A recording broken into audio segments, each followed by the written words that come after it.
Recording in progress. All right, great. Thank you.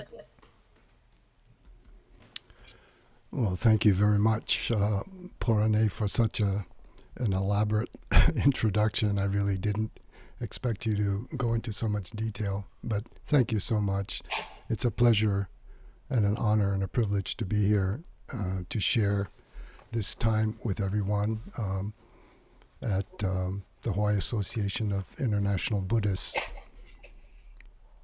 Before I begin, I'd like to acknowledge Xiao and Alexi for what they shared from the heart.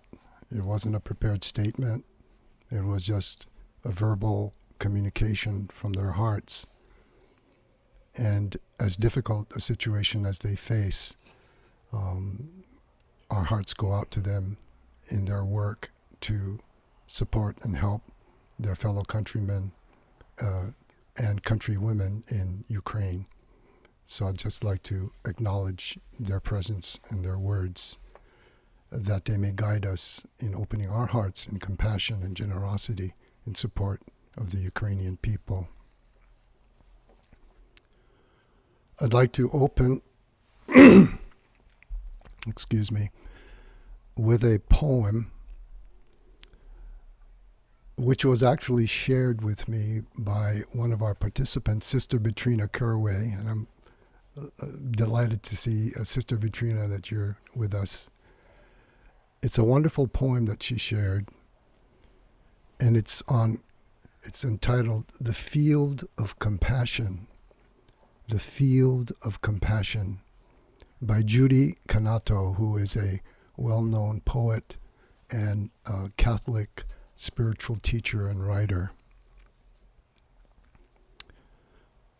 Compassion changes everything. Compassion heals.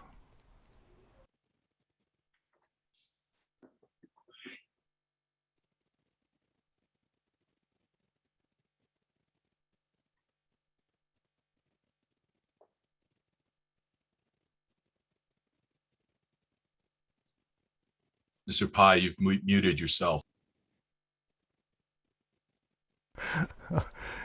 I did exactly what I was afraid I was going to do. I'm sorry. Let me start again. I'm sorry.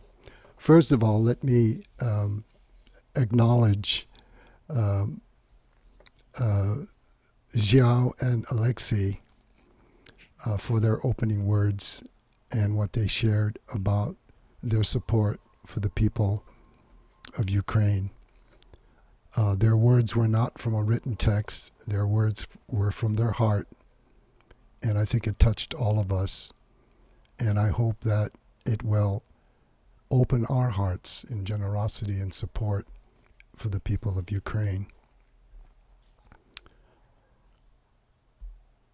I'd like to begin with a poem that was shared with me by Sister Betrina Kerway, who is one of our participants today. And it was a very beautiful poem, and it touched my heart. And so I'd like to share that with us to begin our discussion for the day. Compassion changes everything. Compassion heals. Compassion mends the broken and restores what has been lost. Compassion draws together those who have been estranged or never even dreamed they were connected. Compassion pulls us out of ourselves and into the heart of another, placing us on sacred ground where we instinctively take off our shoes and walk in reverence. Compassion springs out of vulnerability and triumphs in unity. The title of this poem was "The Field of Compassion" by Judy Canato, a well-known Catholic theologian, writer, and poet. And I'd like to thank Sister Kerway for sharing this with us.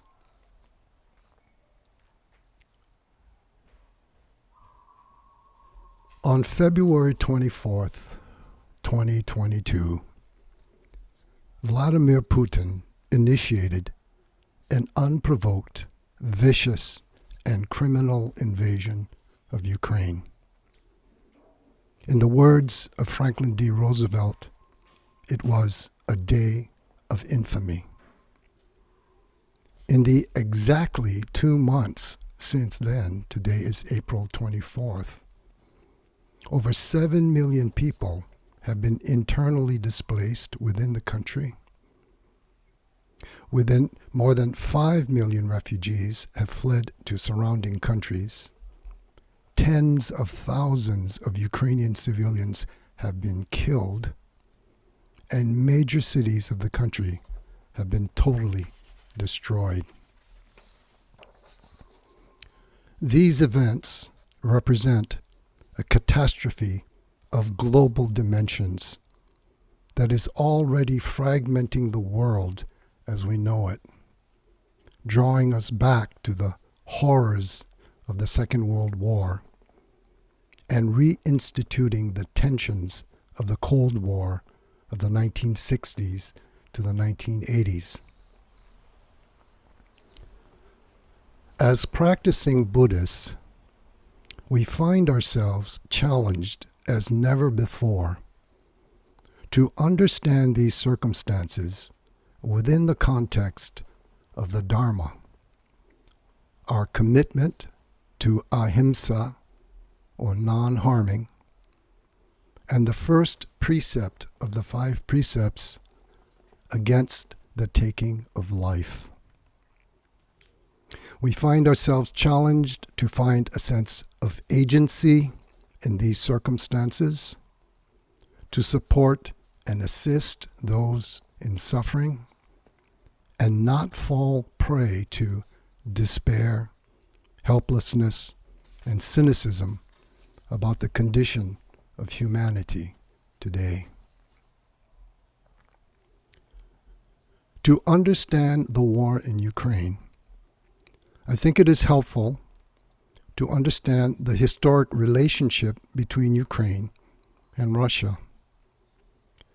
The Ukrainian and the Russian people have experienced an ancient and complex history of struggle over thousands of years.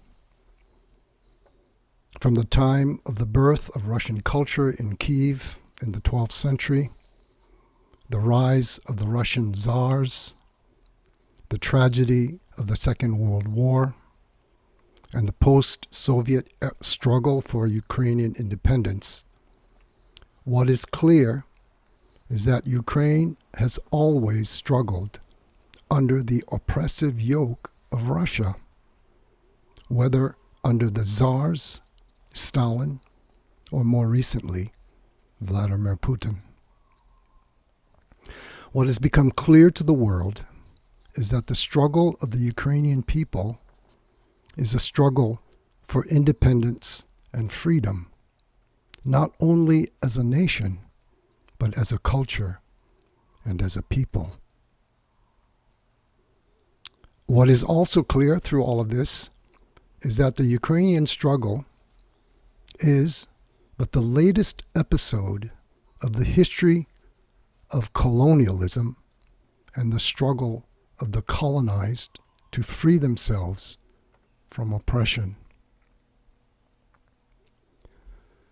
From the time of the Industrial Revolution in the 18th century and the rise of the Western powers, the history of the world has been marked by the struggle of the strong against the weak for resources, labor, or empire. At the same time, the legacies of the colonized countries have been marked by decades and centuries of oppression, suffering, struggles to regain a sense of national, ethnic, and cultural identity, and a sense of economic and social development and equality.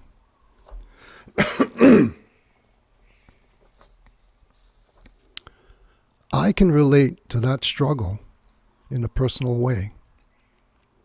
As an ethnic Korean, I am aware of the centuries-long oppression that Korea experienced under its more powerful neighbors, China and Japan. The name for Korea in the Korean language is often interpreted to mean the land of suffering. My father grew up in a Korea that was a colony of Japan, where he was forbidden to speak the Korean language. My mother spent most of her early life fighting for Korean independence. They fell in love and married because of their common dedication to Korean independence. I also have relatives, aunts, and uncles who suffered during the ensuing Korean War. A number of them were killed. So, as a species, we as human beings have far to go to overcome the kind of greed, hatred, and delusion that has created so much of the suffering we continue to experience to this day. The legacy of colonialism has always been the legacy of denial, abuse, and suffering. So, as Buddhists, the question is, how do we relate to what is happening in Ukraine today? How can we find a sense of meaning in their struggle, a sense of agency to stand in support of the people of Ukraine, and a sense of moral efficacy in the face of our commitment to ahimsa, non-harming, and the first precept against the taking of life? To help us in this dilemma, I would like to turn to the teachings of the Venerable Bhikkhu Bodhi in an essay he wrote in Inquiring Mind entitled War and Peace, a Buddhist Perspective. We know from history that the Buddha lived during a time of tremendous warfare and upheaval. He writes how men take up swords and shields, buckle on bows and quivers, and charge into battle, where they are wounded by arrows and spears, and their heads are cut off by swords, and they are splashed with boiling liquids and crushed under heavy weights.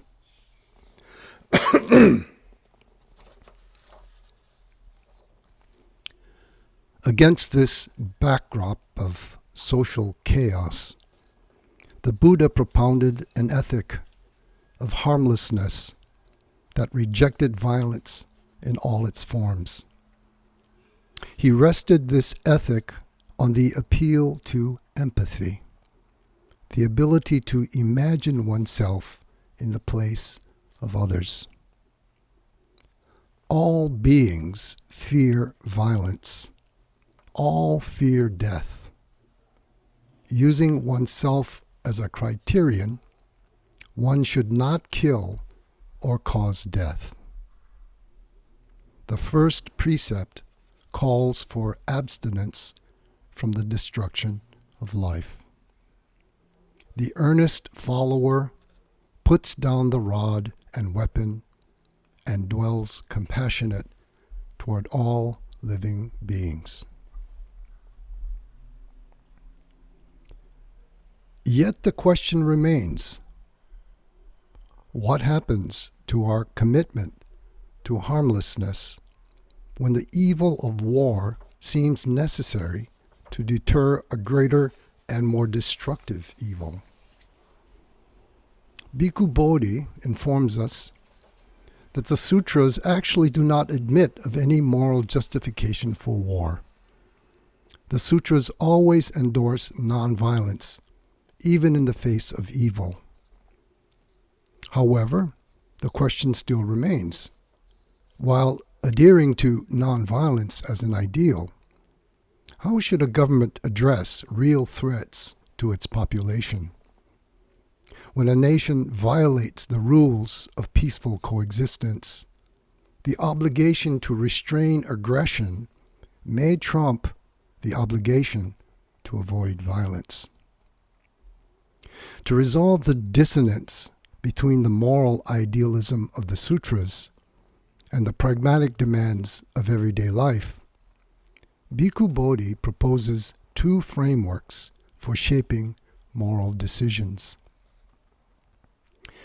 He calls one the liberative framework, and the second the pragmatic karmic framework.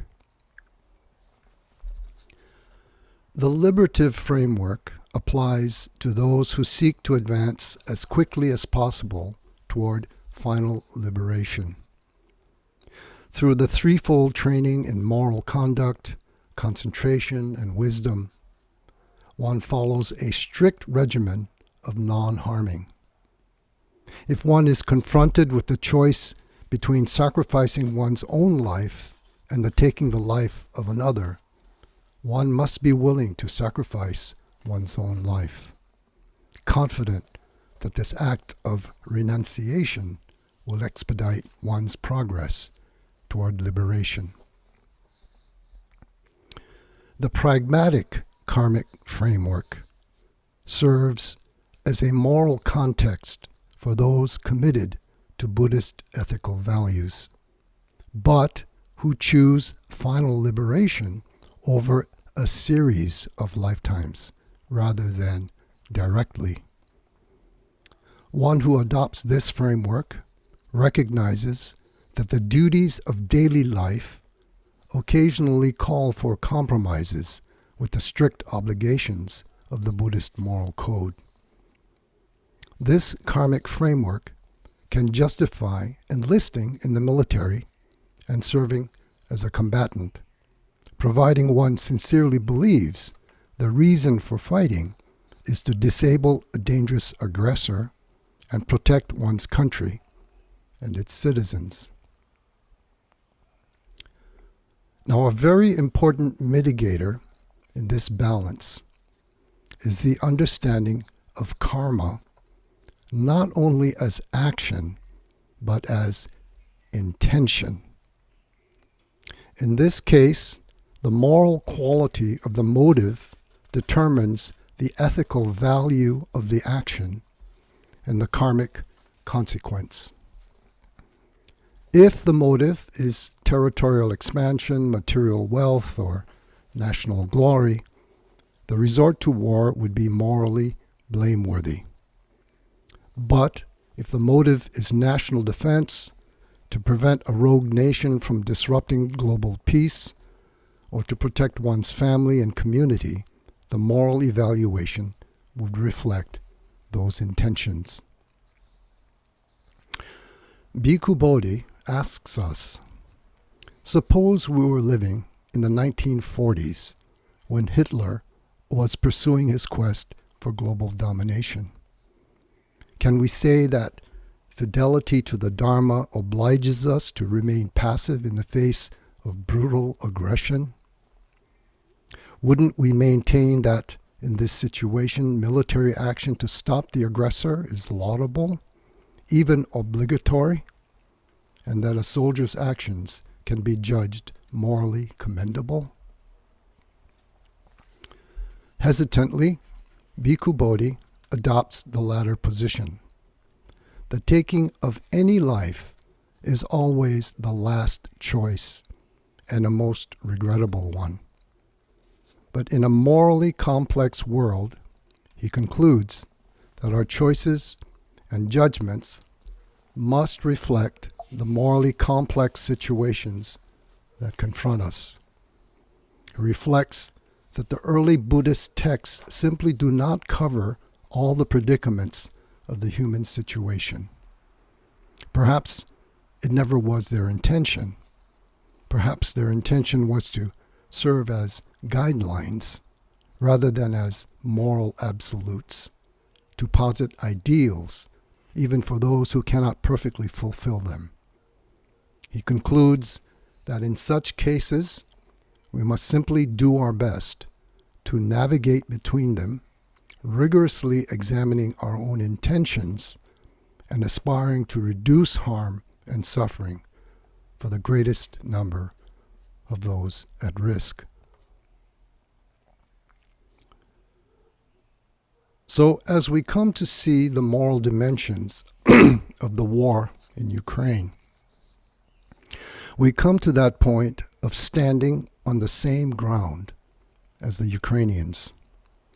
We come to see that while violence in any form is reprehensible, we can have great compassion and empathy for those forced to defend themselves, their families, and their way of life. We see that we are not separate from them, and in the same situation, we would do the same thing. In that sense, to paraphrase the words of Joan Halifax, an esteemed teacher and Buddhist writer, Buddhism from its very beginning has guided us to realize the interconnectedness of all beings. The interconnectedness of all beings. We have also come to know the peace that comes to all beings when they have come to a state of non-alienation and non-hatred, and the peace that nourishes courageous and liberating action in the world. Out of this peace arises compassionate action. If we see that we are not separate from others, then we not only share in their awakening, we also share in their suffering. We are not separate from the fear and courage of the Ukrainians who are taking a stand on the streets of their cities. But we are also not separate from the suffering of those attacking Ukraine. In this state of non-separation, we are open to discover, to bear witness, and stand with the suffering of all those involved in the Ukrainian struggle. We, as human beings who love and feel compassion, cannot hide from the pervasiveness of suffering, violence, and alienation as we bear witness to what is happening in Ukraine at this very, very moment. The teachings of the Buddha tell us that there is no other, quote unquote. Yet we live in a world peopled by those who are subject to the deepest forms of alienation from their own natural wisdom. A world where whole communities see others, quote unquote, who should be done away with, liquidated, eliminated, raped, ravaged, cut down, and gunned down. Yet, at the same time, we must reach through courageously to where the suffering is most acute, sending our voice, taking a stand, and nurturing peace by strengthening values, views, and behaviors that are based on love, compassion, and wisdom. As Buddhists, we share a common aspiration to awaken from our own confusion, from greed, and from anger in order to free ourselves from suffering. At the same time, we aspire, with whatever power lies within us, to help free others from their suffering. So, It is in that spirit that I would like to invite us all to come into a place of silence and stillness, to quiet our minds and our hearts in silent meditation. As part of our meditation, I would like to invite us all to participate in a prayer embodying the 4 Brahma Viharas: loving kindness, compassion, sympathetic joy, and equanimity. Loving kindness, or metta, is a generosity of heart that wishes happiness for all beings. It is an unconditional, inclusive love with no expectation of anything in return. The practice is a softening of the mind and heart, an opening to deeper and deeper levels of kindness and love. The Christian concept would be agape. Compassion, or karuna, is the wish that all beings be freed from suffering.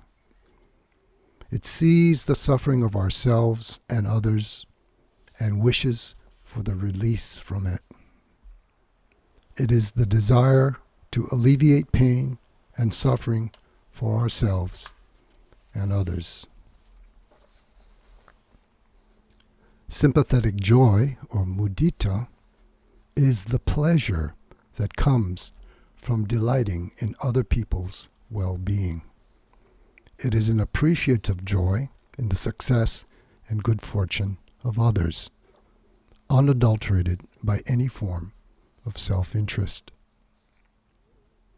Equanimity, or upekkha, is the unshakable balance of mind that allows us to see without being caught up by what we see.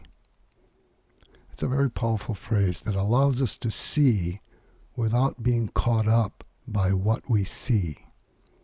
It gives rise to a great sense of peace and tranquility. It is the open-hearted acceptance of all things. Now, as we begin the meditation, we'll first come into silence, and then we'll move into the prayer of the Brahma Viharas. The first series will be beginning by focusing on ourselves. Then, after that, the focus will be broadened to include all the people embroiled in the current war in Ukraine. So, let us prepare for a brief moment of silent meditation. I will ring the bell one time, and at the sound of the bell, let us come into silence.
As we begin, the meditation process.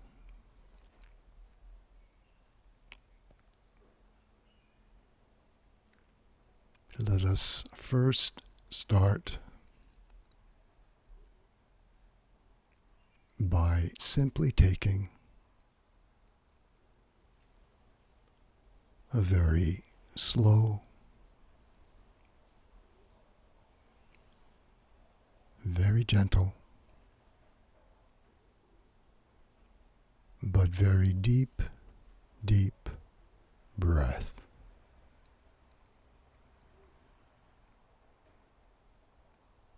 Just drawing the air very slowly, very gently, but very deeply into the body.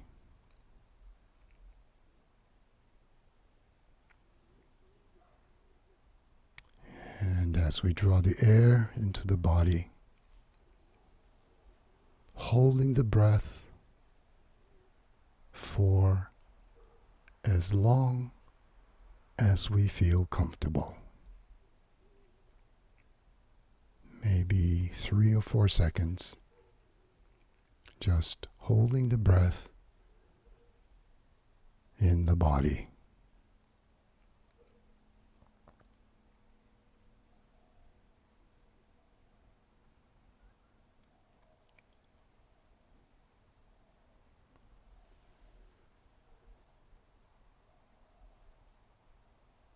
And then gently, gently releasing.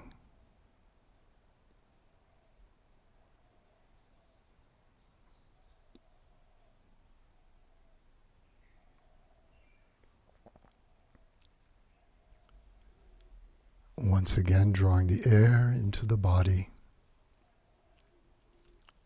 very slowly, very gently, but very deeply into the body. Just feel the air filling the body.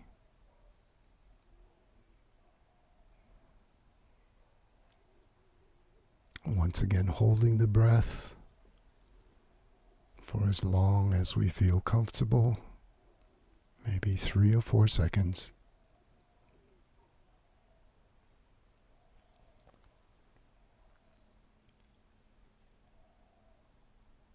And then gently releasing again.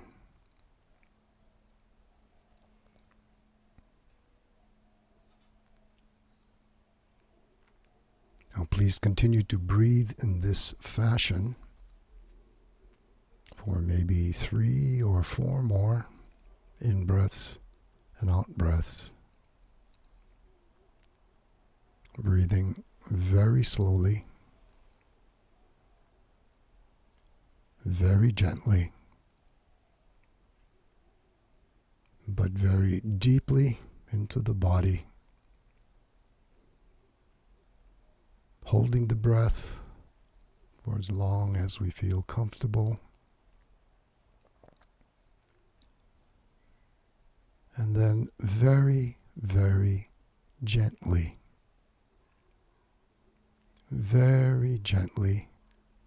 releasing.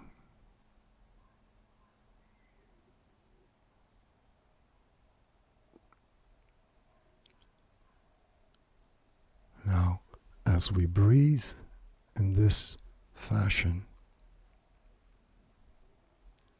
we can feel the body beginning to just slow down. We can feel the energies in the body beginning to settle. And we can feel the mind beginning to calm as we prepare to come into meditation. So just take a few more breaths, just allowing the body to settle down and settle in.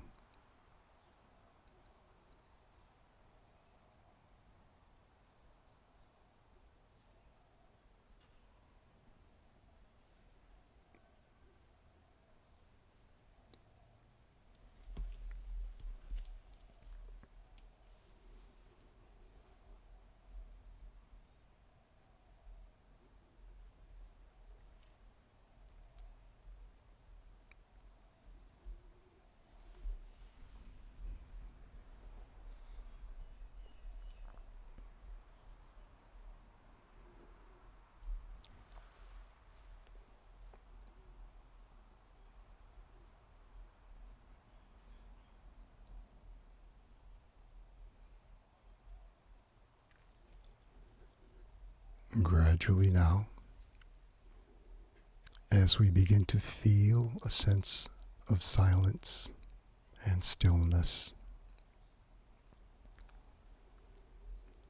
I'd like to invite us all to visualize in our heart center, in the center of our heart, a small white light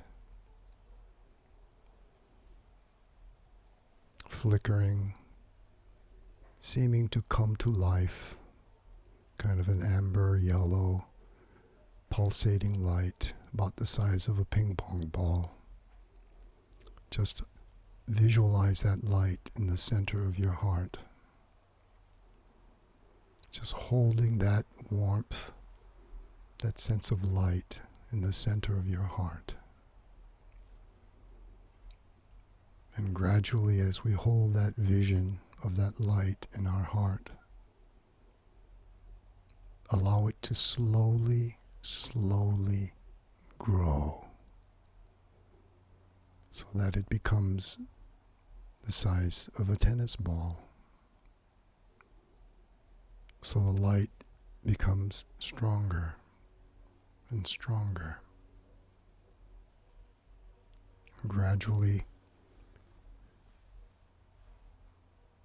filling the entire chest cavity. You can feel the warmth of that light growing within your heart.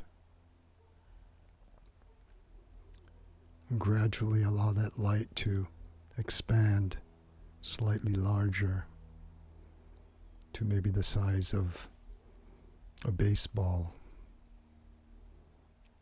then gradually to the size maybe of a basketball, where it's starting to light up the entire interior of your body.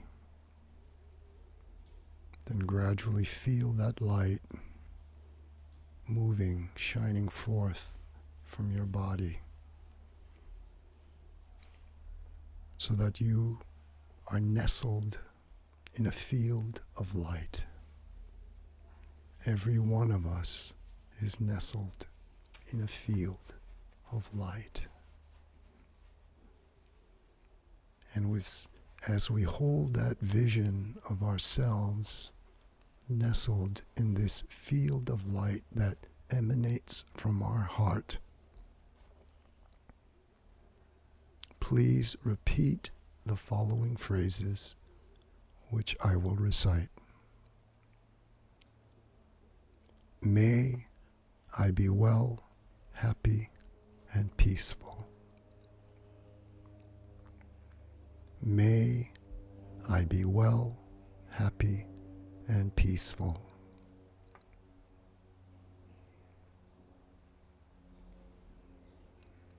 May I be free of suffering and the causes of suffering.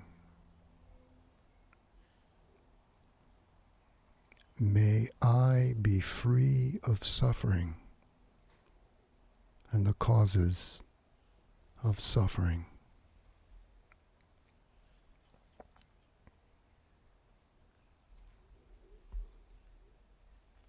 may I find joy in the happiness of others.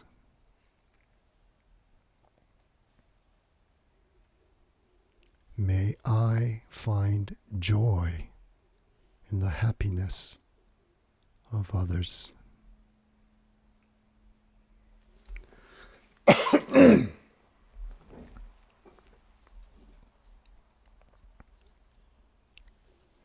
May I find peace and tranquility in my life.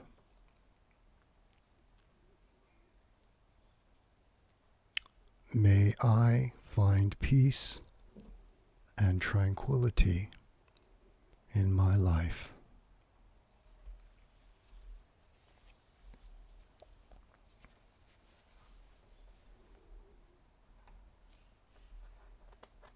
Once again, returning to silence,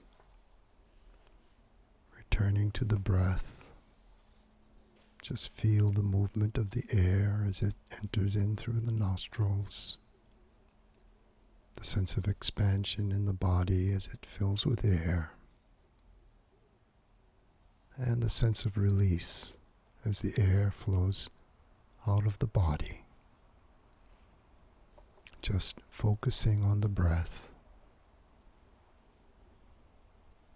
Allowing the mind to focus simply on the breathing, the feeling of the breath.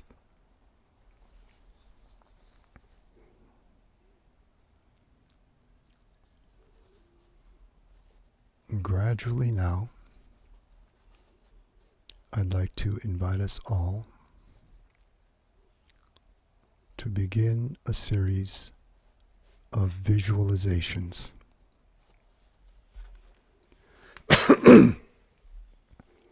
So please allow your mind to open, allow your heart to open, and allow your spirit to open.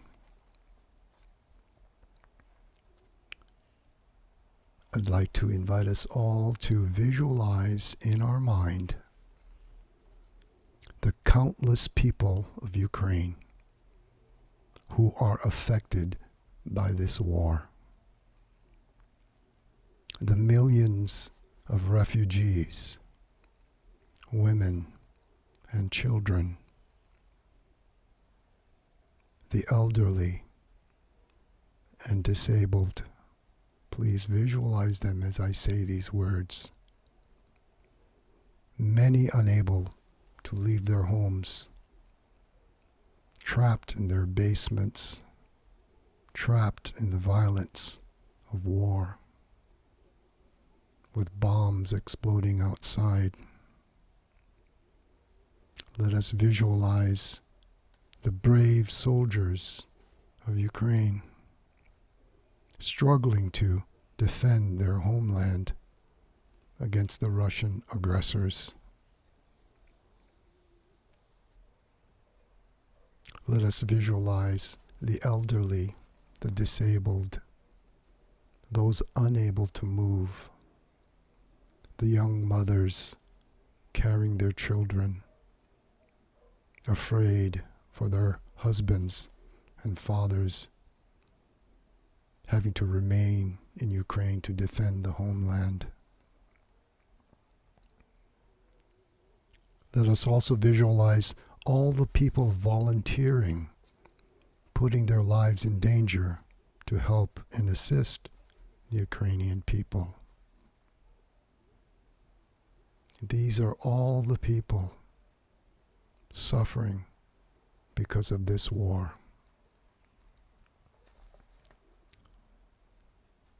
Let us visualize in our mind all the people in the world who stand by and support the Ukrainian people, and those people in the countries taking in millions of refugees. In Poland, Moldavia, Lithuania, Estonia, France, Germany. Let us visualize them with gratitude and loving kindness for their generosity and solidarity with the people of Ukraine. Let us open our hearts to the world of suffering. Let us bear witness to the suffering of Ukraine. Let us visualize in our mind the many people in Russia who are saddened with pain in their hearts regarding the invasion and stand in support of the people of Ukraine in their struggle for freedom.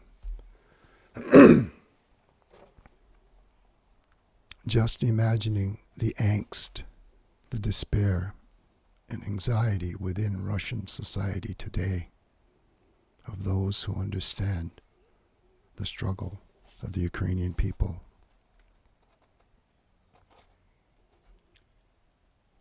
Let us visualize in our mind with compassion the people of Russia who support this war, that they may open their hearts to the pain this war is causing and the damage it is doing to their own country and the world community. May they overcome their fear of fascism as a result of the brutality that they experienced in the Second World War and come to a new sense of community with all the nations of the world. Just imagine the incredible suffering in Russia, in the country of Russia, in the Russian people. Finally, let us visualize in our mind the rest of our human community, that we may all come to the true realization that kindness, love, and compassion are the qualities of the heart that promote happiness and peace in the world. That we may come to a true sense of wise understanding and peace and community in our world.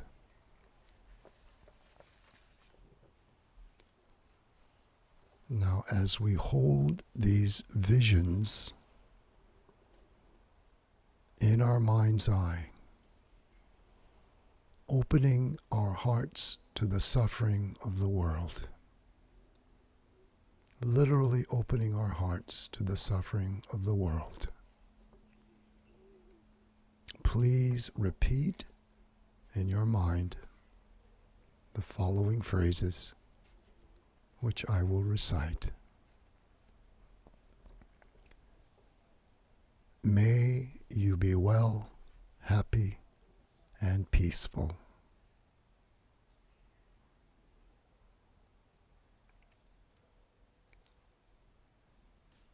May you be well, happy, and peaceful.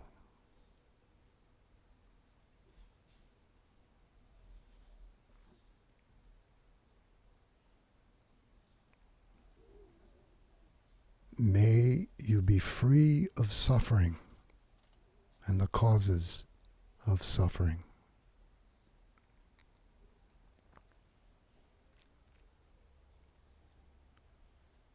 May you be free of suffering and the causes of suffering.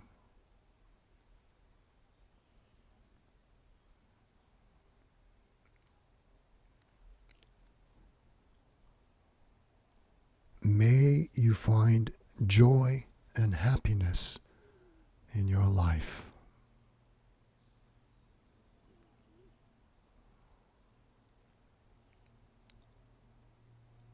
May you find joy and happiness in your life.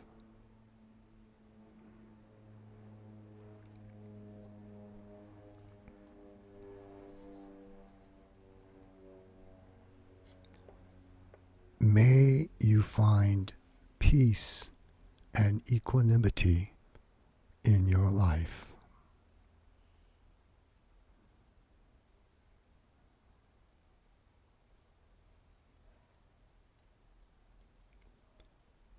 May you find peace and equanimity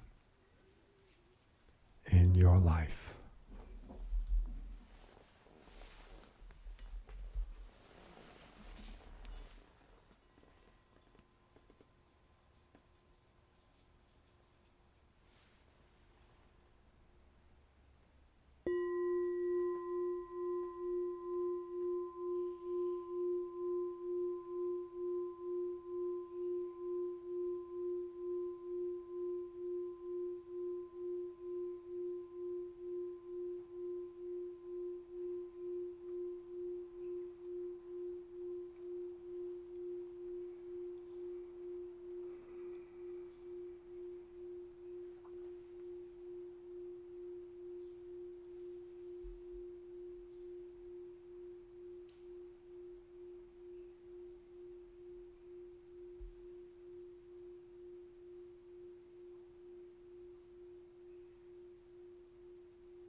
So much, Dr. Gregory.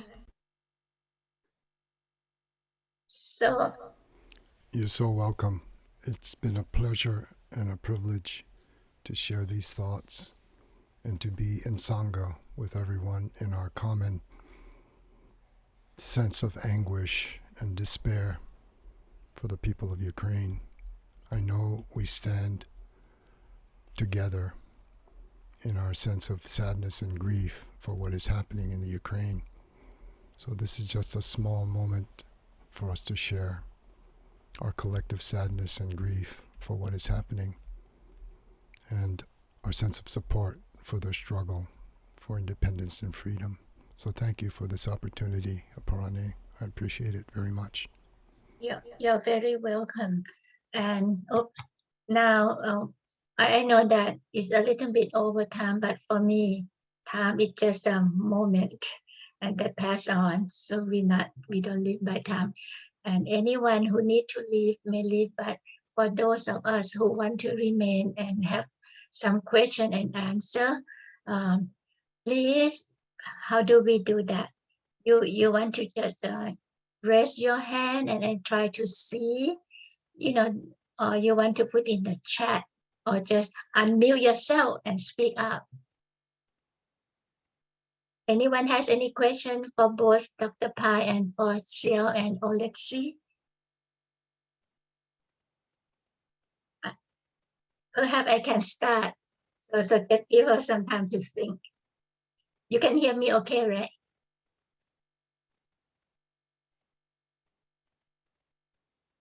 Yeah. Oh, okay. So my question is that the meditation, I need to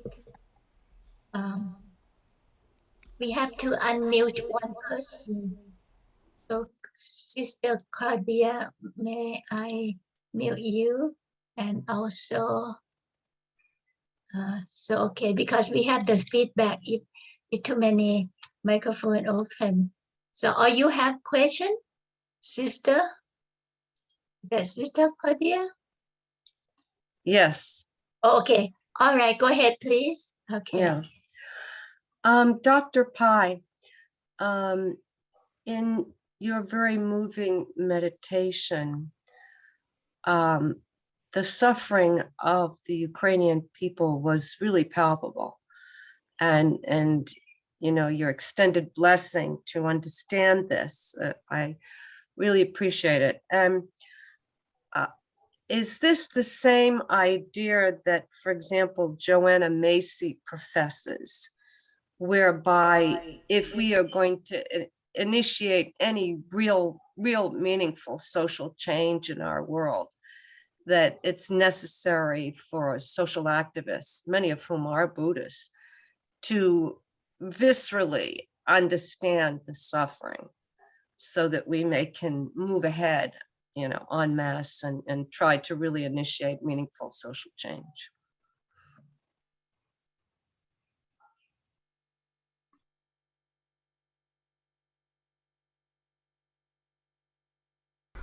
I keep forgetting to unmute myself. Absolutely, Claudia. Absolutely. The galvanizing force for compassionate action is empathy. Empathy. The ability to feel the pain and suffering of others. That's what moves us. That's why this meditation was, I tried to very specifically, sort of delineate and visualize these images of people doing what they're doing, whether they're Russian or Ukrainian or Polish or, in Tibetan tradition, there's this idea of Tonglen, drawing in the suffering of the world and breathing out compassion and loving kindness. And in mindfulness, there's a very strong tradition. People say often, my heart cannot take the pain and suffering of the world. My heart cannot paint, Well, the response to that is, if we're in mindfulness, if we see with clear mindfulness the pain and the suffering, and we're not reacting, judging, or getting caught up by what we're seeing, in the sense of equanimity, upekkha, if we see it with true mindfulness, true clarity, we can hold the suffering of the world in our heart. We can. We don't have to be overwhelmed by that.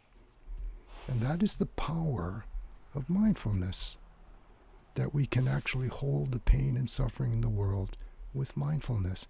And we don't have to be overwhelmed by it in the sense of, being crushed by the burden of what we're seeing. So this, yes, in very much that way, the power of mindfulness allows us to see and have this great degree of empathy that becomes the basis for compassionate action. That's exactly the connection. Thank you for bringing that up, Claudia. Yeah.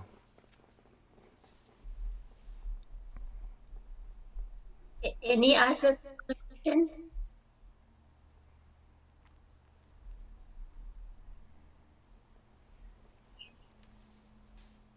I have a quick question / comment. Thank you for leading us in that meditation. And, meta practice has been very important to me since I started meditating in 2009.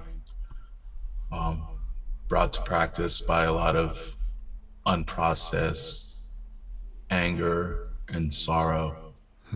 Yes. And we were still involved in Iraq very heavily back then. Right. And since that time, we've sort of withdrawn Yes. from active conflict, but we still spend as a country $800 billion plus Yes, on that's true. instruments of war. Yes. And we have bases in 120 plus countries across the world. So how do we sort of hold that as we cultivate compassion, loving kindness, with the fact that we play an important role in so much of the armed conflict that happens and sometimes even doesn't happen, whether it's Right. Yemen, South Asia, etc. Right. I'll stop there. No, you bring up, Nikos, a very, very powerful and salient, sort of point. And I truly believe that, well, for example, just to give an example right off the cuff, in Buddhism, it is not a sin to be wealthy, right? To have resources, if those resources are used for the good of the community, to help those in suffering, to those in need, as an expression of generosity and loving kindness, compassion for those in suffering and need. In the world today, we are faced with a confrontation between the forces of a democratic, rules-based order and an authoritarian, autocratic, despotic order, whether in Russia or China or, the sort of North Korea, those kinds of countries. So having the ability to defend ourselves against the potential aggression of these countries is very important, to be able to maintain an equilibrium, stability, and peace. How we use those resources is karmically determined by the intention that we bring to the use of those resources. So if we use those resources in an irresponsible way to undermine a government or, those sorts of things that we often do, then we need to be mindful of that, and we need to support those factions within our government who can use these resources in a way to stabilize peace and a sense of democratic institutions and a rule-based world order. Because Buddhism is fundamentally based in the freedom of the individual, right? The love, support, and the freedom of the individual to realize their God-given potential as human beings. And that can only be achieved, within a free democratic society. It cannot be achieved in a despotic, autocratic dictatorship. It's simply impossible, because the effect of dictatorships is to exactly that, to suppress and oppress the natural tendency for an individual to seek, the actualization of their potential as a human being. So ultimately, for Buddhism to thrive, it has to thrive in an environment of freedom and equality and justice. And the political philosophy that supports that is a democratic, rules-based, system, which the United States, fortunately, and I support that, basically is the primary supporter of. But of course, we need to use our power responsibly. Now, whether we've done that, of course, is open to question, right? And that becomes a matter of policy, a matter of, politics. So, we as citizens need to stand for responsible use of power so that it does stimulate dialogue, communication, interaction, and world peace, in a truly meaningful sense, not as a simple accumulation of power, but as an attempt to build a true community of nations where we all can live as equals in a democratic relationship with each other. I think that's very, very important, and having resources is very important, in that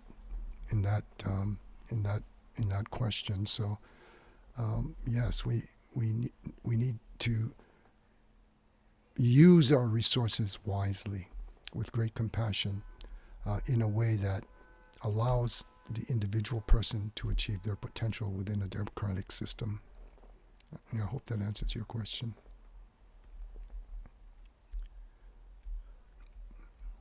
One point I would just add, as I was preparing these materials, and I was thinking about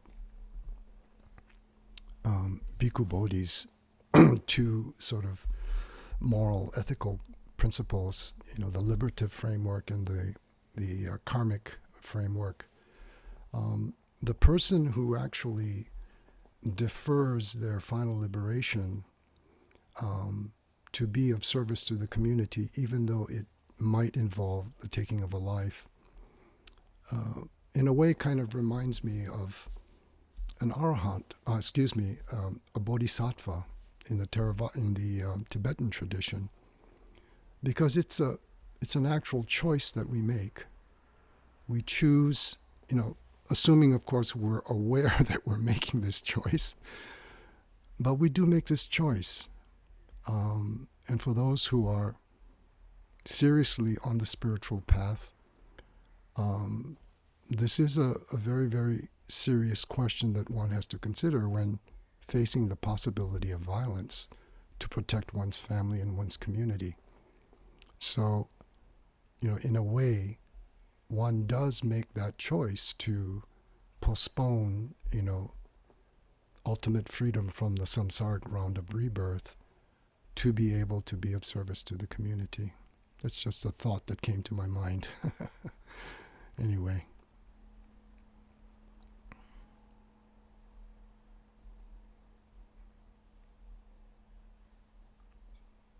Any other last?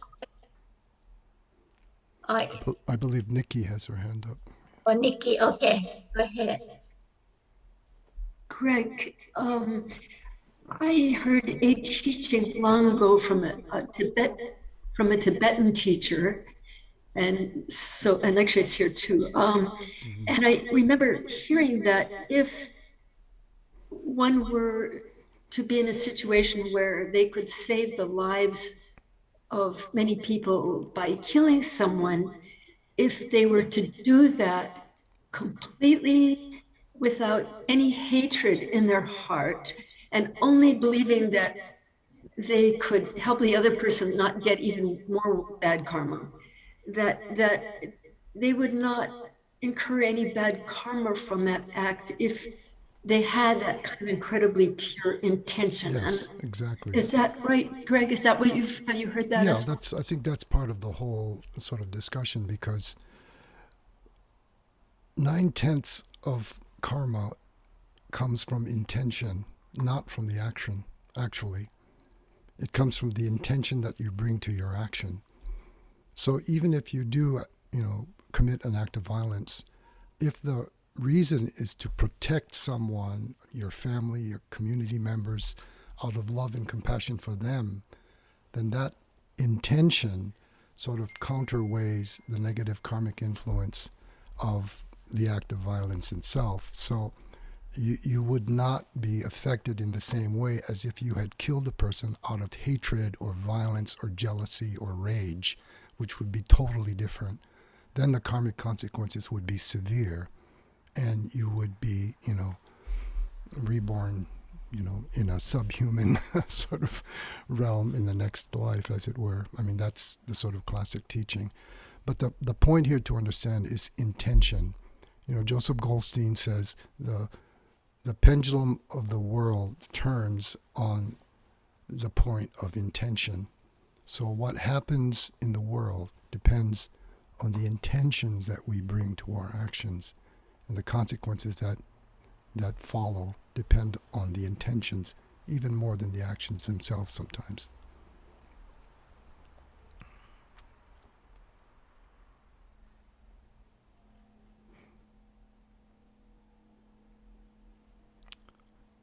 Well, Purane, I just want to say what a great pleasure and what a great sense of honor that I feel in being able to share these thoughts, because I myself have been agonizing about this ever since the beginning of the war and the struggle of the people of Ukraine. And as I said, my parents fought for Korean independence under Japanese colonialism, and I grew up listening to all the stories that my parents told me about their struggle for Korean independence. So, I can relate in a very visceral way to what these people are experiencing. And sometimes when I talk about this to other people, I say that, we as Americans fought under British colonialism in the 18th century to free ourselves from these very same colonial bonds. So if we understand the Ukrainian struggle from the perspective of our own historical experience, I think that can allow us to stand with them in their struggle for independence, because this is all part of this larger world process of colonialism and the struggle for freedom and independence from the power of the colonialist powers back to the 18th century. So we're just playing out this long history that is slowly resolving itself, but it still has a long way to go, unfortunately. Yeah. Thank you so much, Greg. Okay. Everyone who came here together this evening to help support the Ukraine. And I did put, Greg, if I could ask you to mute. Oh. Okay, sorry. Okay, because I don't know when Greg and I have this microphone on, we have this feedback. My apologies, Greg. And so people ask about the website, about how to help the Ukraine. I put it on the chat, the Invasion of Peace for Seal and Alexei. And then I believe Chalintan asked for the email. I will check with Seal how she want to share her email or not. The reason that I did not recording the beginning part just for the safety, and we just record on already the meditation about Greg, and Greg already allowed to be recorded.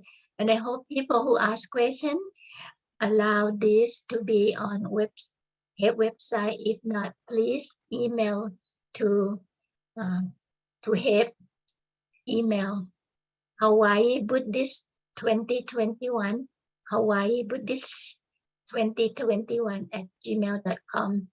If you do not want your question to be posted, so we can edit it out. I mean, like Claudia and Nikki and Nico, I think he's okay. Okay, is that okay, Claudia and Nikki? Okay, to continue. Okay, thank you. And so I really appreciate. I learned a lot, different way to be together and learn from different teacher and leader for meditation. And we have some people who follow. This is the third time. And next, we try to take turns about the male and female teacher. And in May 24th, the fourth Sunday, May 24th, we have a female Bhikkhuni, Venerable Karma Lecce Tasomo to be our leader for that meditation. And I will send the email to those who attend today. And so usually we end our HEP program with the reading of Metta Sutta. And today we have our younger generation on HEP board, Nico. So because HEP turned 30 years, and so we try to get the younger people to be active. And so I will put up the Metta Sutta that we've been reciting since 30 years ago. And I know, Nikki, you remember that. And so we will have a Nico read for us, and everyone can mute so we can hear. And you can read along and to yourself because of this feedback. Give me one moment to share the screen of this. And so Nico can, okay, just one moment. There you go. And Mahalo. I can read it from here, Purani. okay, can you see Yep. it now? Yep, I can see it. So Okay, thank you. I'll start. Metta Sutta. May all beings be happy. May they be joyous and live in safety. All living beings, whether weak or strong, in high or middle or low realms of existence, small or great, invisible or invisible, near or far, born or to be born, may all beings be happy. Let none deceive another, nor despise any being in any state. Let none by anger or hatred wish harm to another, even as a mother, at the risk of her life, watches over and protects her only child. So with a boundless mind should one cherish all living things, suffusing love over the entire world, above, below, and all around without limit. So let each cultivate an infinite goodwill toward the whole world.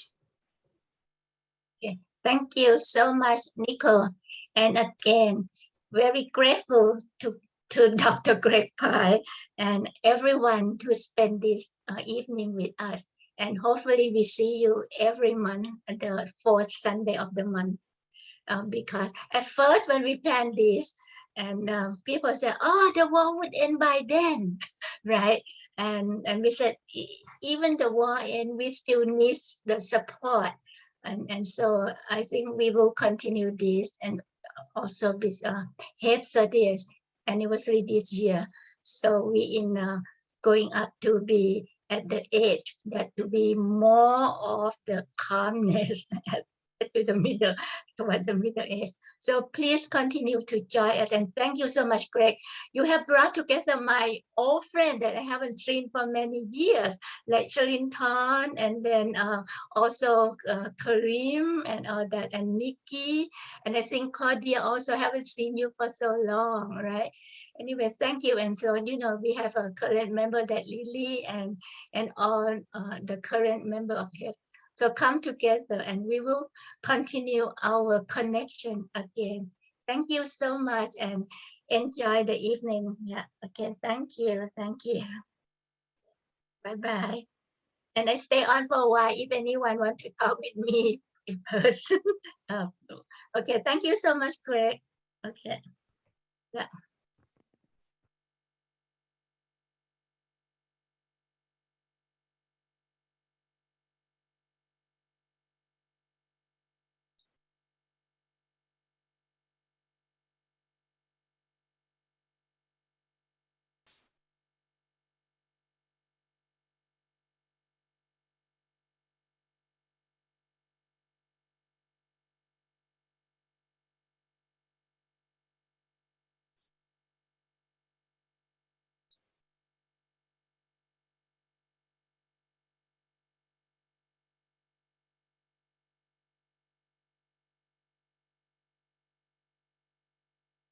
Thank you, Erica, Peggy, Etsuko.